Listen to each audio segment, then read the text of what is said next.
Over the next couple of minutes, I'm going to explain to you the importance of making a will, the reasons and the legal formalities that need to be complied with.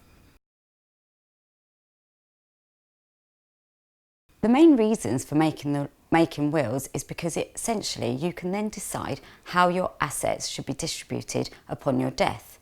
If you fail to make a will, your assets will be distributed in a way defined by the law, which isn't always in line with your wishes.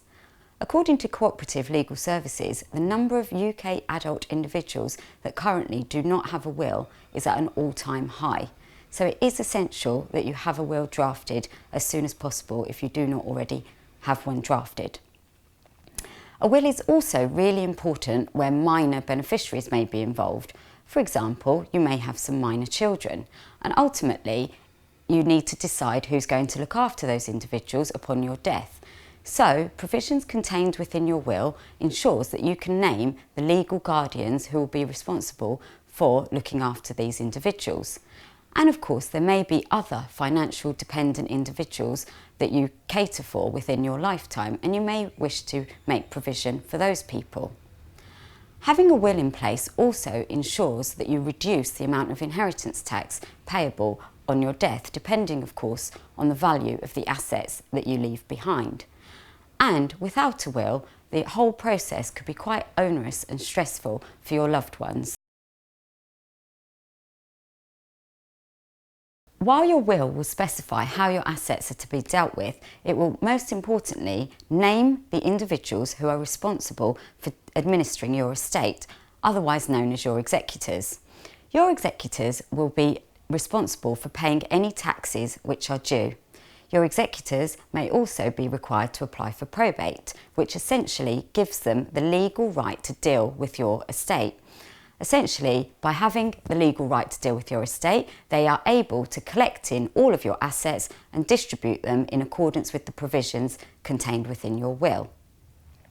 It may be that your will is drafted in a way that includes some trusts, especially where, for example, minor beneficiaries are involved, or you wish other generations to benefit. So again, it is important to have specific provisions identified within your will in respect of how the assets should be looked after for these individuals. And finally, you can also use your will to guide your executors in relation to other certain wishes that you may have. For example, in relation to your funeral. You may wish to be cremated or buried, or you may wish certain songs to be played or readings to be read.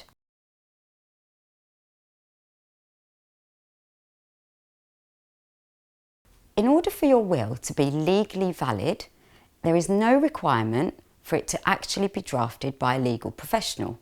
Of course, we would recommend that it is, not only because it will be drafted to ensure that all of your wishes are carried out adequately, and the fact that it will be drafted in a tax-effective manner.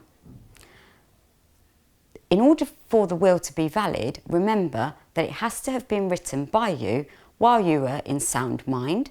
That basically means you're in a position to be able to make all of your own decisions, so under no legal duress, and it has to be signed and witnessed in the presence of 2 adult independent witnesses.